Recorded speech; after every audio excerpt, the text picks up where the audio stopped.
Prepare to have your understanding of American history completely flipped upside down. For well over a century following its birth, the United States operated entirely without a permanent income tax. There were absolutely no automatic paycheck deductions, no dreaded spring filing deadlines, and no federal agency tracking your earnings. Despite this, the nation managed to construct infrastructure, fund major conflicts, and secure massive territorial expansions. An entire continental superpower was forged from coast to coast, without a single cent being stripped from a citizen's salary. This raises a pressing and fascinating question about our past. How exactly did this emerging global power fund its operations for more than 100 years without touching personal wealth? Even more crucially, what pivotal shift occurred in 1913 to permanently alter the bond between Americans and Washington? Uncovering the truth forces us to examine a history filled with armed uprisings over alcohol and fierce trade disputes. It is a tale of massive real estate acquisitions, secret political compromises, and a fundamental clash of ideals. The core struggle pitted a revenue-hungry centralized authority against a public that possessed a deep, visceral hatred for taxation. What many citizens fail to recognize today is that this omission of income tax was entirely intentional. The creators of the nation deliberately engineered a legal framework specifically intended to block any direct taxation on what a person earned. The protester has continued to gather. The systematic destruction of that protective legal barrier took over a century of intense societal friction and political scheming. Watching that original constitutional design get torn down piece by piece exposes one of the most eye-opening sagas in the American narrative. It all traces back to the aftermath of the Revolutionary War, when the infant republic found itself drowning in massive debt. Alexander Hamilton, serving as the very first Treasury Secretary, looked at the empty ledger and realized the government desperately required a reliable stream of cash. His solution was to impose a brand new domestic levy on a highly popular beverage, whiskey. This decision immediately ignited fury across the western frontier, where farmers relied on converting their excess grain into liquor just to survive. To those rural communities, this new policy felt like an echo of the British tyranny they had just fought to escape. Angry citizens refused to pay, tarred and feathered tax collectors, and openly rebelled against federal law. President George Washington recognized that this defiance threatened the very survival of the young government. Determined to assert federal dominance, Washington personally led a militia of nearly 13,000 soldiers into Pennsylvania to crush the uprising. While this massive show of force successfully intimidated the rebels, it left a lasting scar on the American psyche. The dramatic showdown proved that Uncle Sam was fully prepared to use military might against his own people just to collect revenue. Following that volatile crisis, the government quickly realized it needed a far less invasive way to fill its coffers. They pivoted toward a system heavily reliant on customs duties, which were taxes placed directly on foreign goods entering American ports. This clever strategy effectively shifted the tax burden away from the daily lives of ordinary citizens and onto international commerce. For decades, this reliance on trade tariffs kept the federal government small, distant, and largely out of the average American's pockets. However, an existential storm was brewing on the horizon that would test this hands-off financial model to its absolute breaking point. This clash left a government starved for revenue and a population deeply, almost pathologically, averse to any form of taxation. What many fail to realize is that the Founding Fathers didn't just overlook an income tax by accident. Instead, they intentionally designed a constitutional framework specifically structured to make any direct tax on personal income nearly impossible to enact. The long saga of how that original architecture was systematically dismantled over a century of bitter conflict, economic chaos, and political gamesmanship is incredibly revealing. It is a historical turning point that largely explains why our modern government bears almost no resemblance to what the founders first created. This confirmed expressions are bodies. Founders are enabled to protect the potential. To truly understand how this transformation happened, we have to look back to a time when the young nation was completely broke. America was drowning in massive debt and desperately scrambling to find a way to fund itself without fracturing completely. When the Revolutionary War finally concluded in 1783, the newly sovereign United States was in no shape to rejoice. Inside is a modern story of contemporary change. Victory has been adopted by Alexa and maintained in everyday life. The central government, operating under the Articles of Confederation, had already racked up an immense debt of about $54 million. For the children, he took them ready for a meeting with guests. On top of that federal burden, the individual states had accumulated an additional $25 million in liabilities. The master of the people who gave some stories. The core issue was that under the existing Articles of Confederation, the national government possessed absolutely zero independent power to levy taxes. It could only politely ask the states for financial contributions, a system that failed miserably since the states routinely ignored the requests, essentially acting as a beggar in its own land. The central government watched the nation's finances spiral into total chaos by the mid-1980s. This severe economic emergency became one of the primary catalysts that brought leaders together for the Constitutional Convention in 1787. The delegates assembling in Philadelphia realized a fundamental truth: a government completely lacking self-funding mechanisms was fundamentally powerless. For more than 100 hours, custom changed the second point of protection. Consequently, while drafting the new Constitution, they specifically gave Congress the explicit right to impose and gather taxes, duties, imposts, and excises. However, a vital nuance exists here that frequently slips past the notice of modern observers. The founding generation harbored a profound distrust toward direct taxation, which involved levying taxes directly on individual citizens or their personal property. They had, after all, recently waged a revolutionary war against a monarch who demanded taxes without giving them a political voice. As a result, building a brand new government with the unrestricted capability to seize citizens' money at will was their absolute nightmare.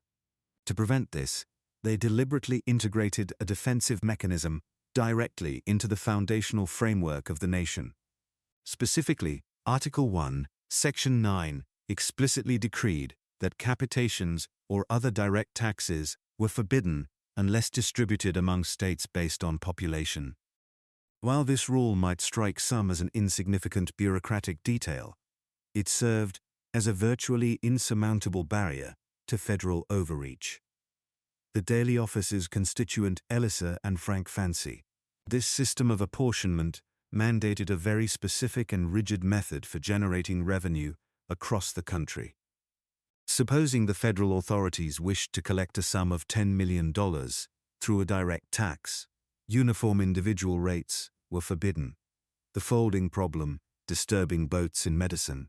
Instead, the administration had to split that $10 million target among the various states according to official census counts. Under these guidelines, a state containing exactly 10% of the national populace would be responsible for delivering $1 million. The corporation was told in the event in 272 according to the person friend. This rigid calculation applied uniformly across the board, completely ignoring the actual wealth or economic condition of that state's residents. The financial status of the individuals living there mattered far less than the strict demographic data dictated by the census. Times of value tempers in response to the people beneath. Because of these structural flaws, a struggling Georgia farmer would face a much heavier financial burden than a prosperous New York merchant. This inequality stemmed entirely from the stark contrast between a state's population size and its actual economic prosperity. The Founding Fathers designed this system intentionally, constructing a barrier so high that the government would rarely attempt to cross it. The ongoing incident was a macricide scheme. By making direct taxes incredibly tedious to implement, they ensured Washington would look elsewhere for revenue. Their strategy worked perfectly, keeping the federal government away from personal wealth for the next century and a quarter. They plead by the ruin of the feet, such as the nature's colony. During those 124 years, the nation relied on financial strategies that would look completely bizarre to modern citizens. At the very top of this alternative revenue system sat the tariff, which became the government's primary financial lifeline. When George Washington stepped into the presidency in 1789, the initial major bill he approved was centered entirely on these import duties. This historic piece of legislation became widely known as the Hamilton Tariff, named after the Treasury Secretary, who fought so hard for its passage. The entire system operated on an elegant and straightforward premise that was easy to enforce. Whenever an international product arrived at an American dock, the person bringing it in had to pay a specific fee to federal collectors. It applied to absolutely everything, from fine British fabrics and vintage French wines to shipments of Caribbean sugar.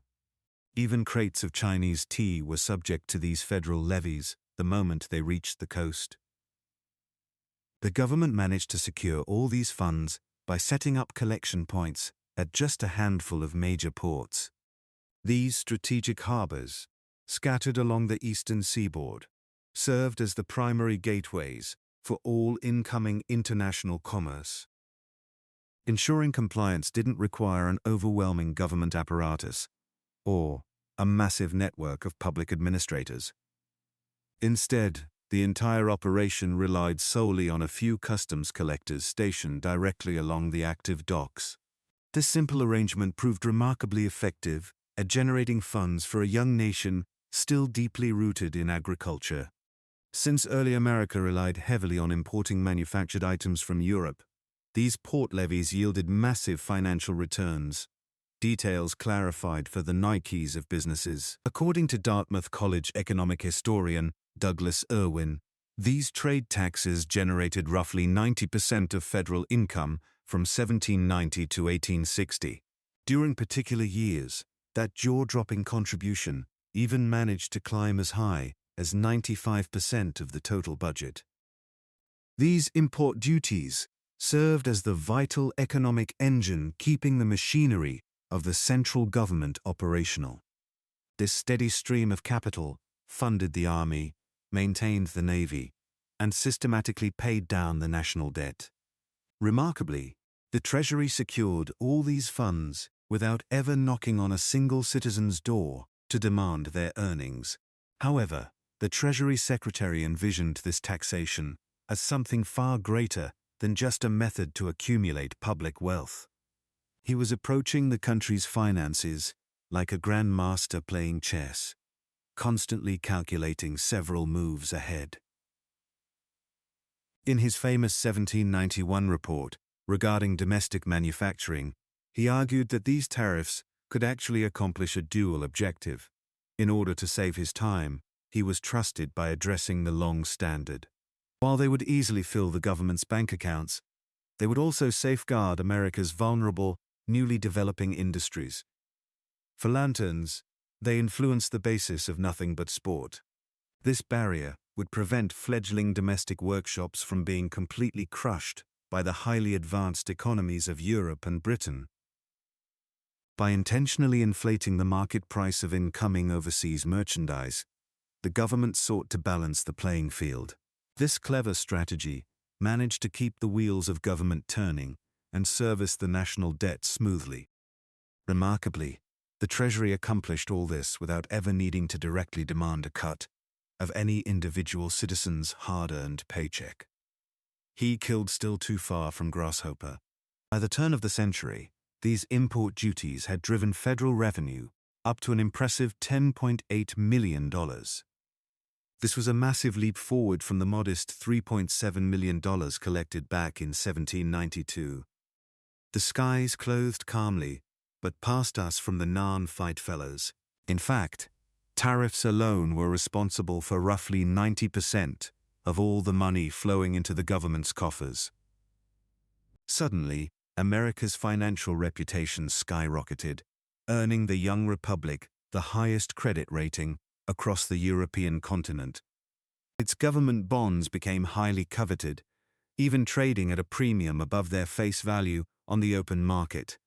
For a country that had been drowning in total bankruptcy only 10 years prior, it was a truly breathtaking financial reversal. Even so, Hamilton recognized that putting all his financial eggs into the tariff basket was a dangerous gamble. International commerce was naturally unpredictable, meaning sudden economic downturns or foreign conflicts could easily choke off import lines. If global shipping ground to a halt, the primary stream of government funding would instantly evaporate right along with it. To mitigate this vulnerability, he actively campaigned for a reliable secondary stream of national income. He needed a steady domestic cushion that could reliably keep the country afloat during lean economic periods. However, this search for an additional funding source is precisely where the administration ran into a wall of serious conflict. The supplementary internal levy that Hamilton decided to champion was an excise tax focused directly on domestic whiskey production. In January of 1791, Hamilton formally introduced a policy that appeared entirely logical and harmless on the surface. He suggested placing a modest levy on all locally manufactured whiskey to systematically chip away at the country's outstanding obligations.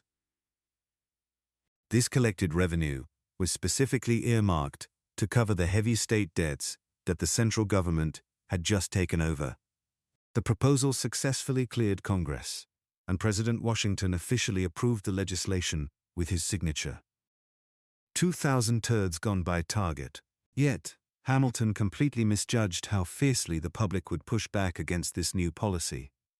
But, out on the western frontier of Pennsylvania, this particular spirit was far from being a simple luxury item. For the rural population living there, the liquor served as the absolute backbone of their entire financial survival.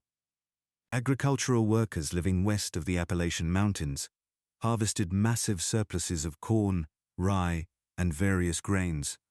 Regrettably, hauling these bulky, unprocessed crops eastward across treacherous, unpaved mountain trails was financially impossible.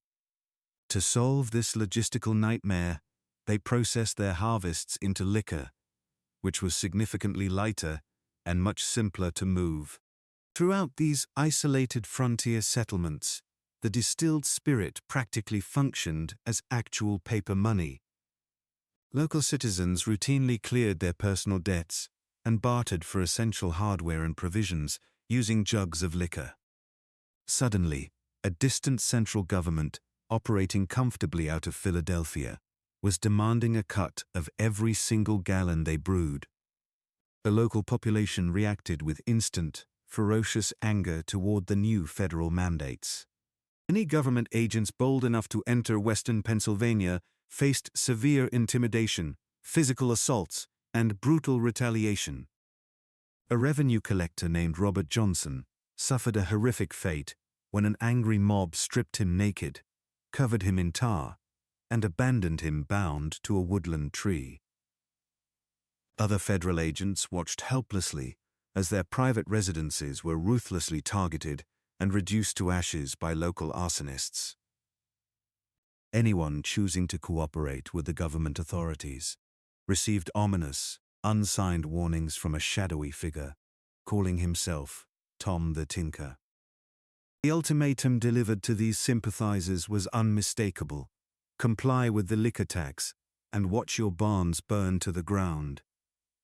As the sweltering summer of 1794 arrived, these localized outbursts boiled over into an organized, full-scale, armed rebellion.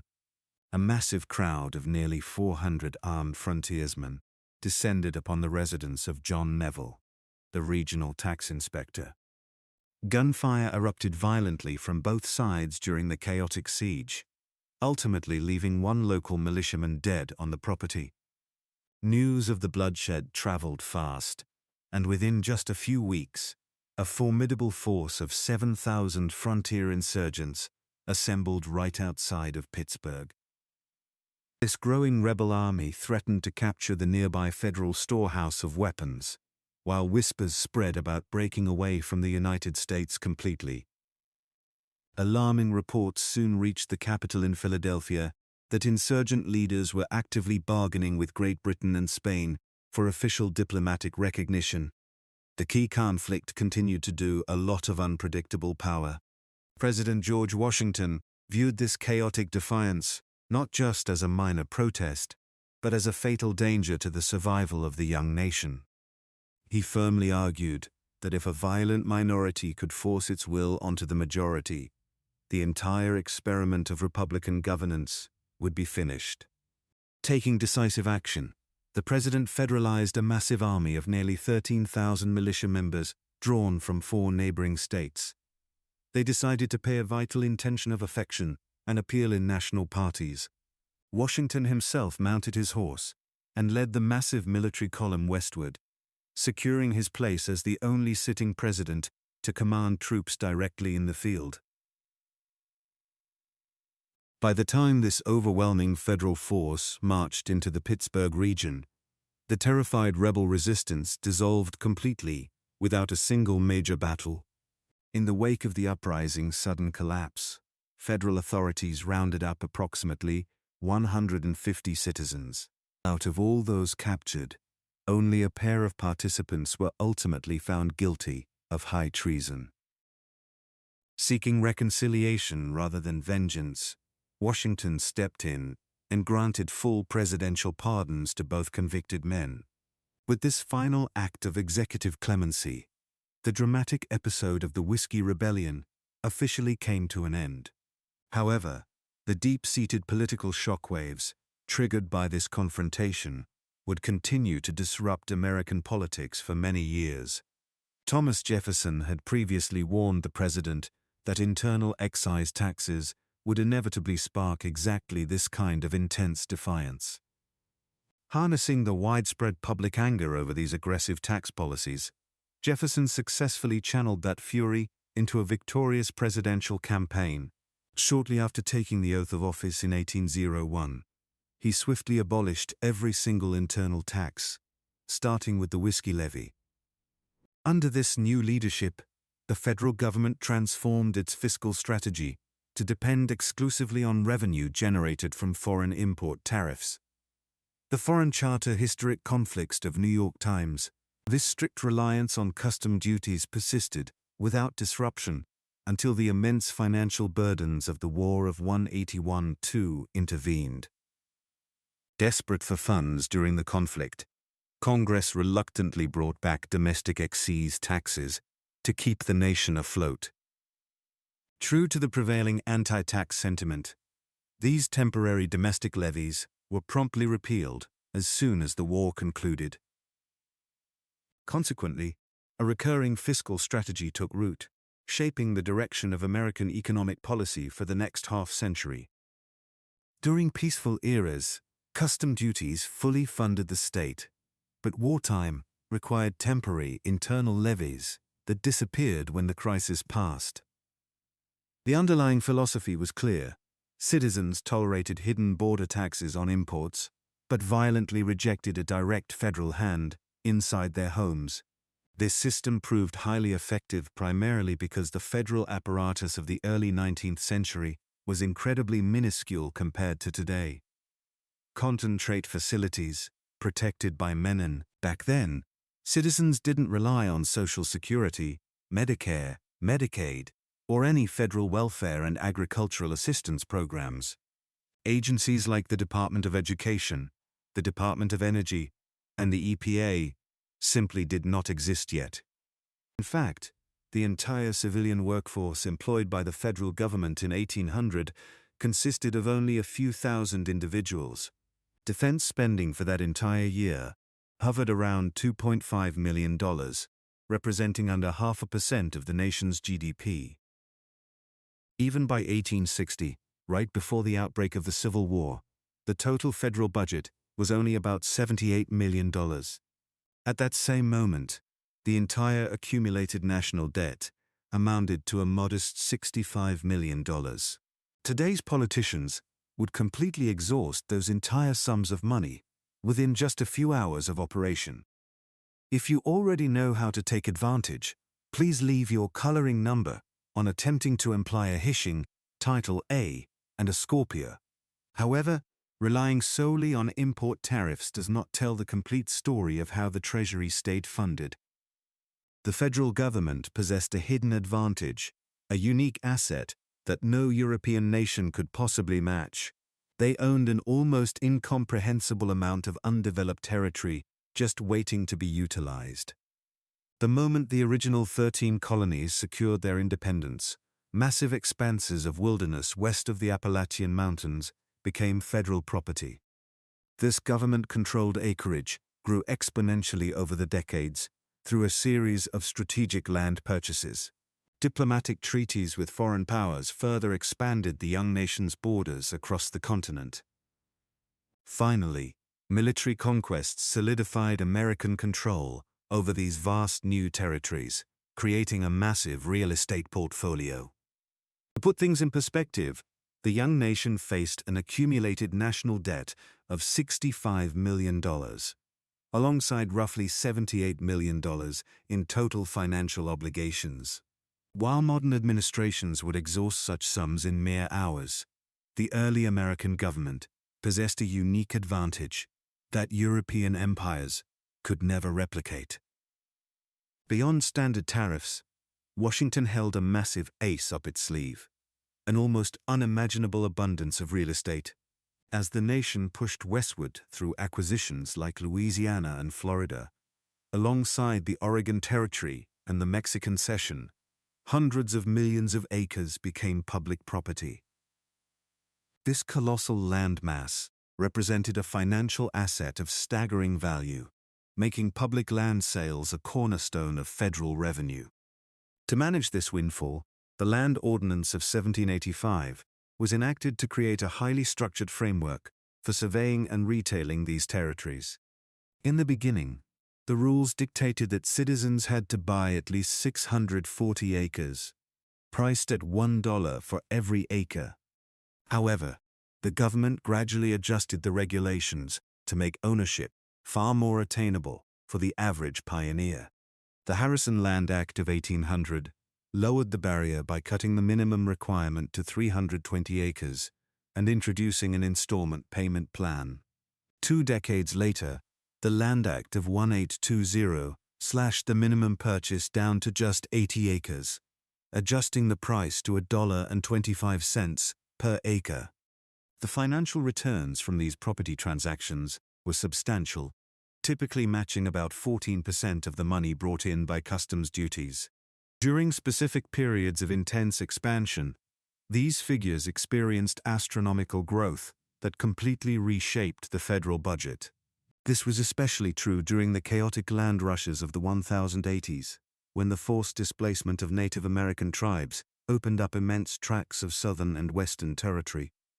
The frenzy peaked in 1836, when eager buyers snatched up more than 20 million acres of public territory in a single year. This unprecedented real estate boom unleashed an overwhelming flood of cash, unexpectedly launching the federal government into a massive financial surplus. During Andrew Jackson's presidency in 1835, this massive financial windfall allowed America to accomplish a feat that remains unique in its history. For the first and only time, the United States completely wiped out its national debt, shrinking the entire balance to a mere $38,000.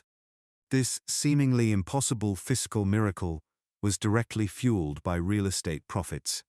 which Congress had specifically earmarked for paying off what the nation owed. However, this massive influx of government wealth was inextricably linked to some of the darkest, most tragic eras in the nation's past. A significant portion of the acreage hitting the market had been seized through the violent, forced relocation of various Native American tribes. These indigenous populations held ancestral claims to the regions that stretched back thousands of years before any European explorers ever arrived. Presently, the good care independence had comforted it. Consequently, the vast fortunes flooding into the federal treasury were, in a very real sense, fundamentally built upon a systematic foundation of human displacement. Beyond the human cost, deciding what to actually do with this massive public domain triggered fierce arguments across the halls of government. Politicians clashed over whether to keep auctioning the territory off for profit or simply hand it over to pioneering settlers via homestead laws. Other powerful factions advocated for giving enormous land grants to expanding railroad corporations to accelerate the country's industrial infrastructure.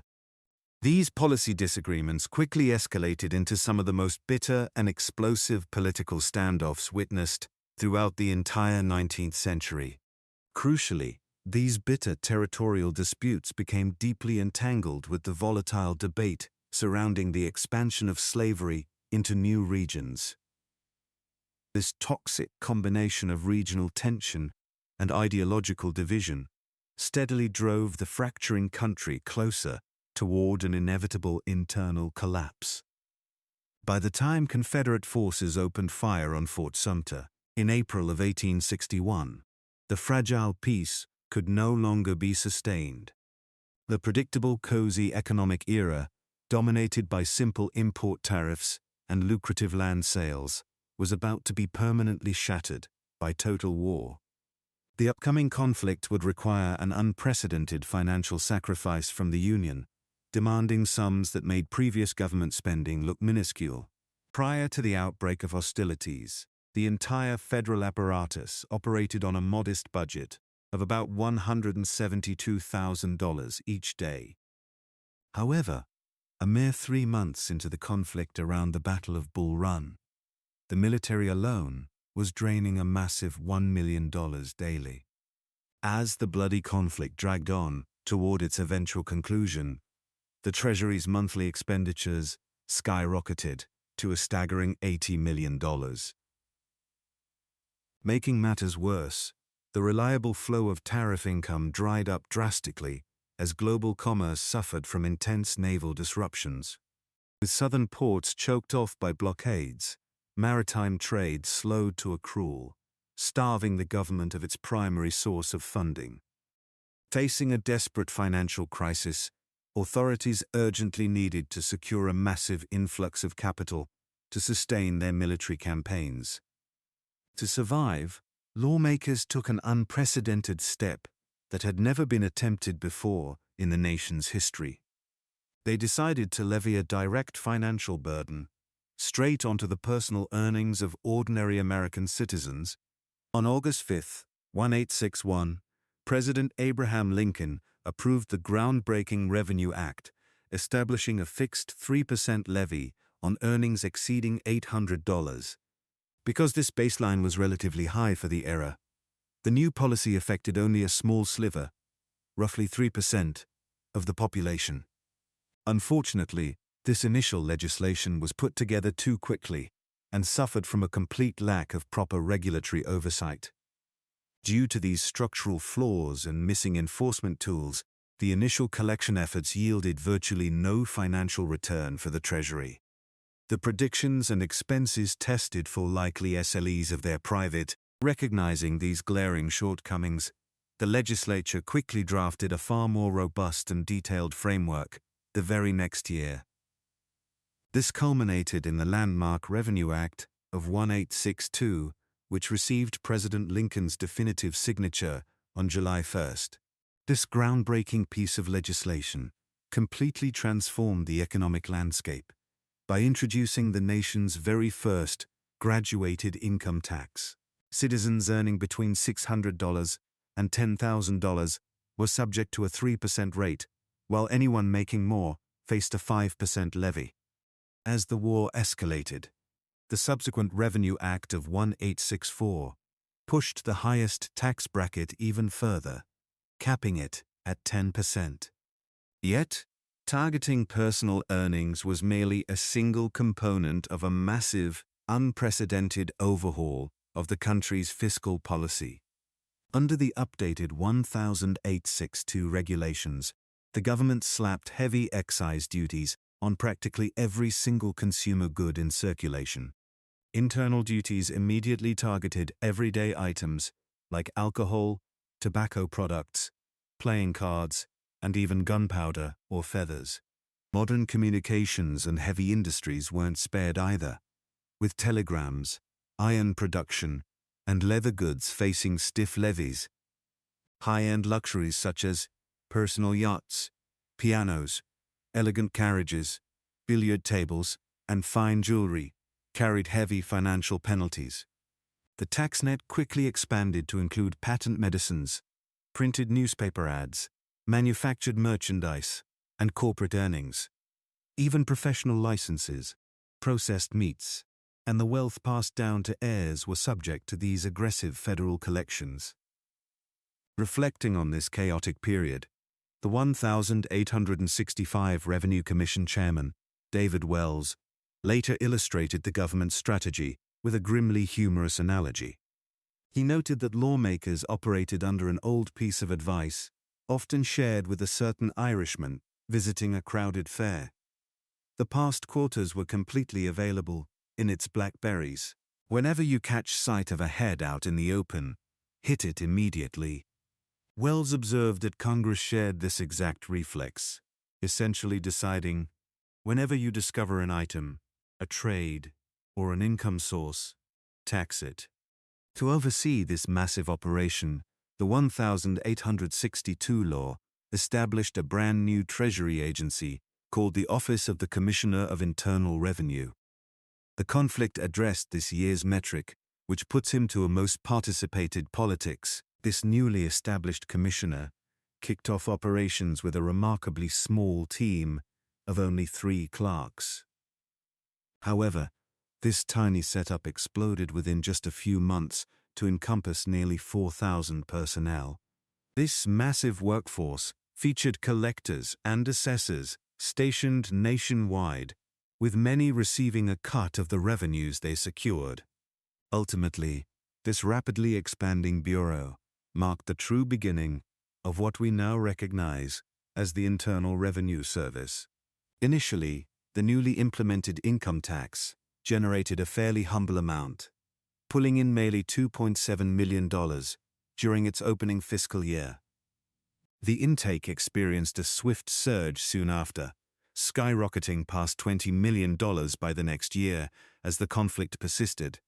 Despite these gains, the combination of income taxes, duties, and tariffs only covered roughly 20% of the Union's military expenditures.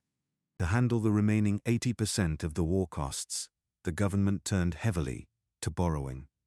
This strategy involved issuing $500 million worth of federal war bonds to the public. Furthermore, the government introduced a groundbreaking financial tool known to history as the greenback. These paper treasury notes functioned directly as standard currency, circulating freely throughout the country. This approach basically gave the administration the power to print cash to cover expenses for troops and military vendors. Here at the SMAs, we consider the 2.5 goals of gun. Yet, there is a specific, crucial element of this history that is vital to keep in mind for our narrative. From its very inception, the income tax enacted during the Civil War was strictly meant to be a short-term solution. It stood as an exceptional wartime crisis policy, vindicated solely by the desperate battle for the country's continued existence. Keeping that promise, Congress abolished the income tax in 1872, exactly 7 years following the conclusion of the war. At that point, the federal budget boasted a substantial surplus, driven by steep tariffs and heavy duties on alcohol and tobacco. For the ensuing 20 years, Washington reverted right back to its traditional, pre-war financial strategies. Import tariffs persisted as the primary revenue generator, though they were now supplemented by excise taxes on vice items. Consequently, during the post-war decades, nearly 90% of federal funding originated from customs duties and these sin taxes. With the income tax completely eradicated, the vast majority of citizens believed it had vanished permanently. Beneath the political surface, however, the tides of American society were beginning to experience a massive shift. The closing decades of the 19th century ushered in the notorious era of industrial titans like Rockefeller, Carnegie, and Morgan. This period witnessed unprecedented industrial expansion running parallel to an equally jaw-dropping gap between the rich and the poor. Meanwhile, the tariff system, which once felt like a seamless and painless method to finance the state, faced growing criticism. Opposition mounted from two distinct factions that found the existing tax structure increasingly unfair and burdensome. Agricultural laborers and industrial workers throughout the South and West fiercely protested these import duties. They contended that tariffs were fundamentally regressive, disproportionately punishing everyday citizens trying to make ends meet. Practicing FIPACs, record coffee, target tests, and enduring input containers. Lower-income families were forced to dedicate a significantly larger percentage of their earnings toward imported necessities. The past 2 years, the punies moved forward by Fireborns and Bourbon states. This financial reality contrasted sharply with the wealthy elite, who barely felt the impact of these taxes on their fortunes. Consider a struggling agriculturalist purchasing a British-manufactured plough compared to a wealthy New York financier paying the exact same duty. For that humble laborer, however, the added markup consumed a devastatingly larger portion of his hard-earned seasonal income. Beyond this inherent unfairness, these import duties had rapidly transformed into a powerful instrument for political favoritism. Industrial magnates in the North constantly pressured Washington to raise trade barriers, shielding their businesses from overseas rivals. They were essentially manipulating national revenue policies to line their own pockets while ordinary consumers bore the financial burden. One morning, Infumin Baj was tightly rationing white. This aggressive corporate lobbying culminated in the historic McKinley Tariff of 1890, driving protectionist rates to unprecedented heights. Average duties on incoming foreign commodities spiked dramatically from roughly 38% to nearly 50%. As a direct result, everyday working-class citizens watched the prices of basic household essentials soar just to boost corporate profit margins. A taxation framework, originally designed to sustain public infrastructure, had devolved into a massive wealth redistribution scheme. It systematically siphoned capital away from the struggling majority and funneled it directly into the vaults of a privileged elite. Amidst the intense social friction of this Gilded Age disparity, a bold alternative began gaining serious traction among the public. People started wondering if the state should stop penalizing everyday consumption and instead levy a tax on personal earnings.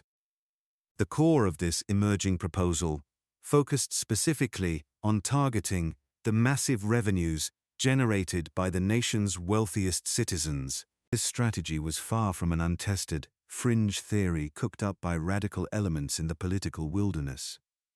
The nation's own recent history during the Civil War had already demonstrated that managing an income tax was entirely practical and highly lucrative.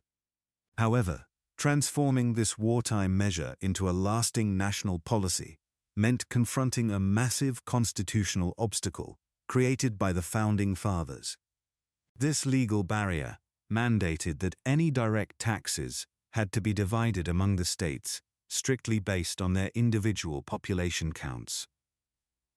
The breaking point arrived in 1894, right in the middle of a brutal economic downturn that caused 600 banks to collapse. In response to the crisis, Congress pushed through the Wilson-Gorman Tariff Act to relieve some of the financial pressure. Tucked inside this legislation was a clause establishing a 2% tax on any earnings above $4,000. By modern standards, that threshold would be roughly equal to an income of $90,000 today. This marked the very first time America implemented an income tax during peacetime, specifically aimed at making the affluent carry a heavier load. The underlying political maneuvering behind the vote was incredibly calculating and strategic. A large number of lawmakers backed the legislation solely because they felt certain the Supreme Court would eventually declare it illegal. This allowed them to score political points with voters by looking like heroes, without ever risking the law actually taking effect. Nandosan Moon Willakogo GPS had this work for him. Their cynical predictions turned out to be completely accurate just 1 year later. In 1895, the judiciary body took up the matter in the historic case of Pollock versus Farmers Loan and Trust Company. The justices ultimately delivered a tight 5-4 decision that officially stripped the new tax of its legal standing. According to the court majority, levying a tax on revenue generated by personal holdings, like rent, dividends, and interest, constituted a direct tax. Because of that classification, it could not legally exist without being apportioned across the country, according to local population data. Because the Wilson-Gorman Act failed to include any mechanism for population-based distribution, the court completely dismantled the new income tax system. This controversial judicial conclusion instantly ignited a fierce public backlash and sparked outrage across the entire nation. Expressing his deep concern, dissenting Justice Henry Brown warned that the verdict essentially surrendered national taxing authority to the wealthiest elites. Working-class families, agricultural laborers, and populist leaders erupted in furious indignation over the court's polarizing choice. To these ordinary citizens, the ruling looked exactly like a legal shield, built specifically to let the rich avoid paying their fair share. Seizing on this widespread public anger, the Democratic Party quickly adopted the income tax as a core pillar of their political platform. They boldly condemned the High Court, publicly accusing the justices of overstepping their boundaries and engaging in outright judicial usurpation. However, correcting this setback required altering the Constitution itself, which presented an incredibly grueling legislative mountain to climb. 35 times the film doesn't touch that. Any such amendment demanded a commanding 2/3 majority in both congressional chambers, alongside ratification by 3/4 of the states. Consequently, the intense debate surrounding federal income taxation dragged on for the next 15 years without a resolution.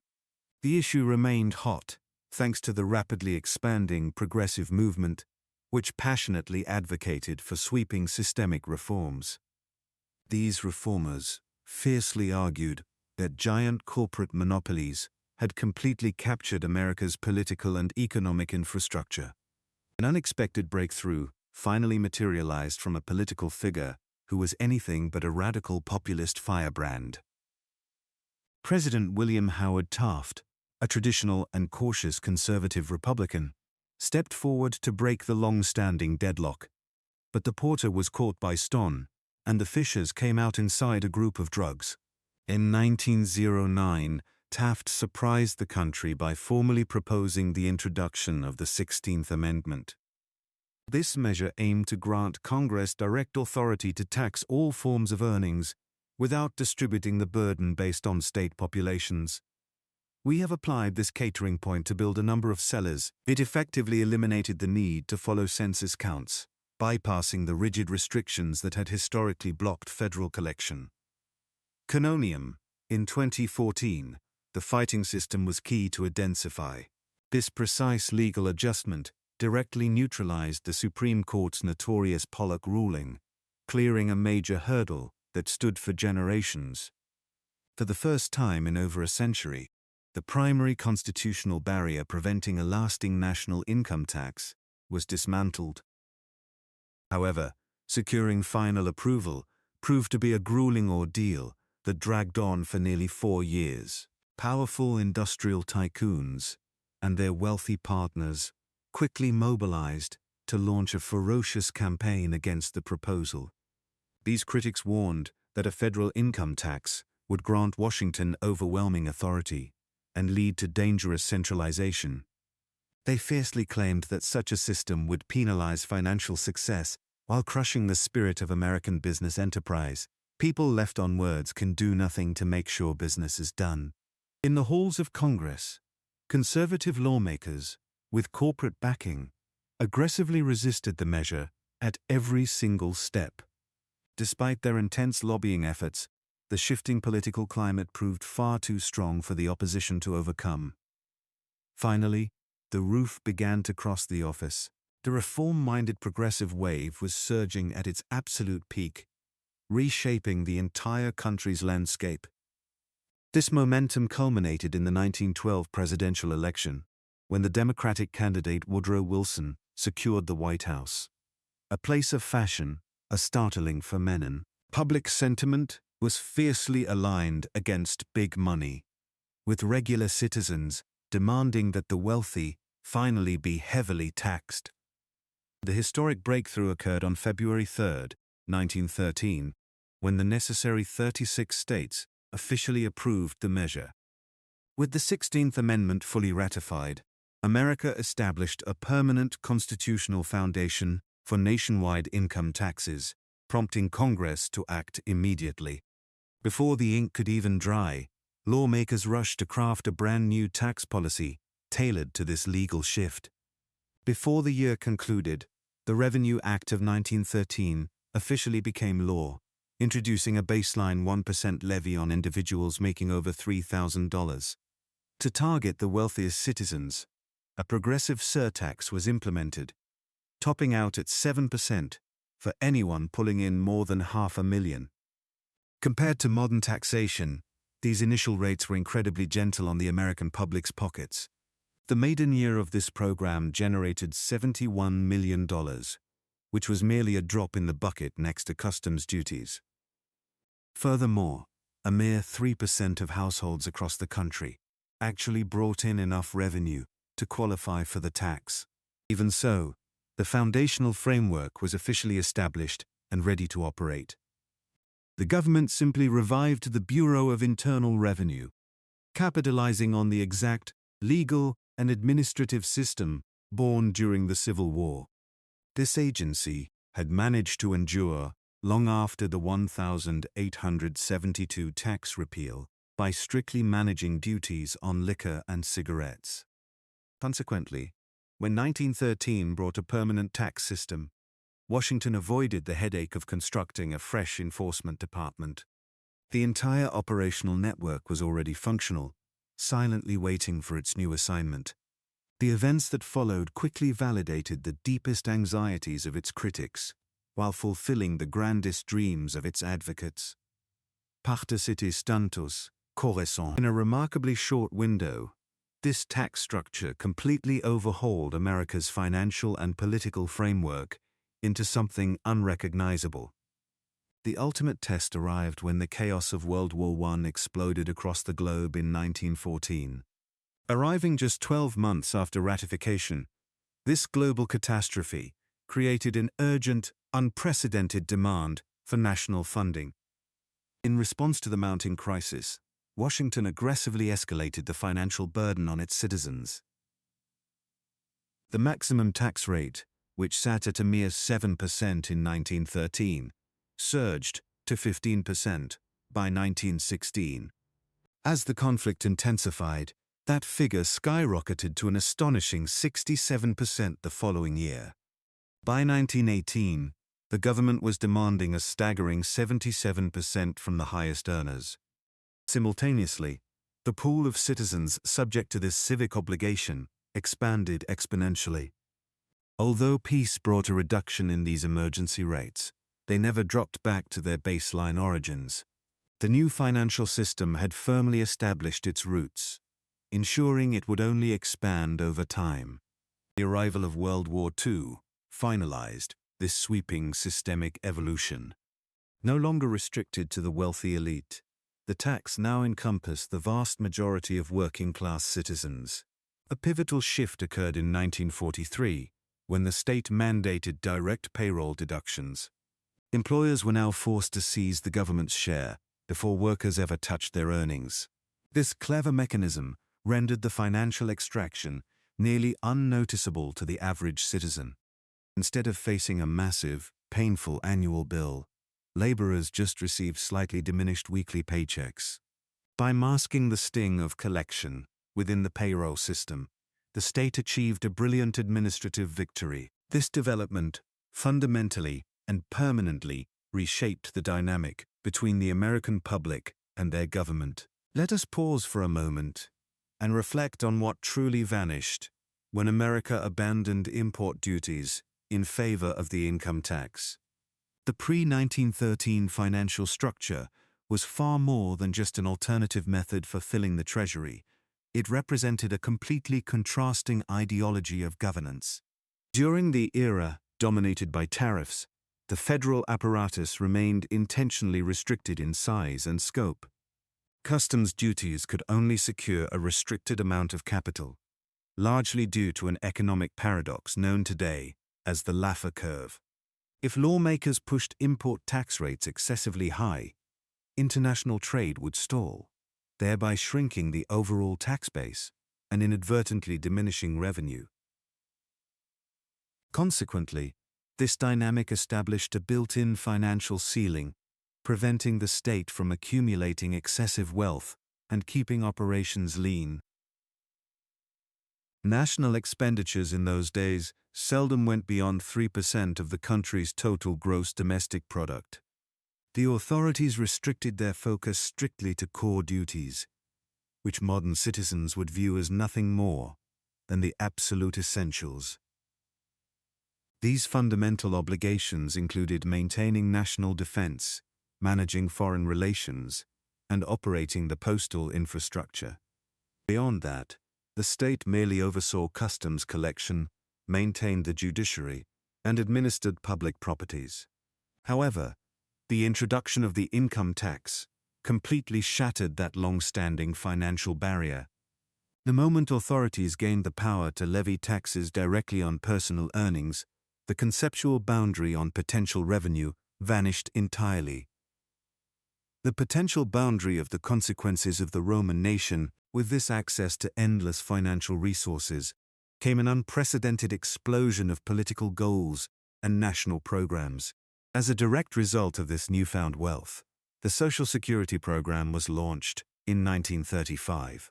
3 decades later, in 1965, Medicare and Medicaid were introduced as Washington expanded its reach into schooling, real estate, transit, power, and ecological oversight. In the modern era, Washington's annual intake has swelled to a staggering $4.4 trillion. Personal income taxes serve as the primary engine, generating approximately $2.5 trillion of that massive sum. On top of that, payroll deductions for programs like Social Security and Medicare chip in another $1.7 trillion. Combined, these two streams of direct levies on hard-earned wages constitute over 90% of all federal funds. Meanwhile, customs duties, which once single-handedly sustained the entire republic, have dwindled to roughly $80 billion. This means tariffs now account for a microscopic 1.5% of the nation's total budget.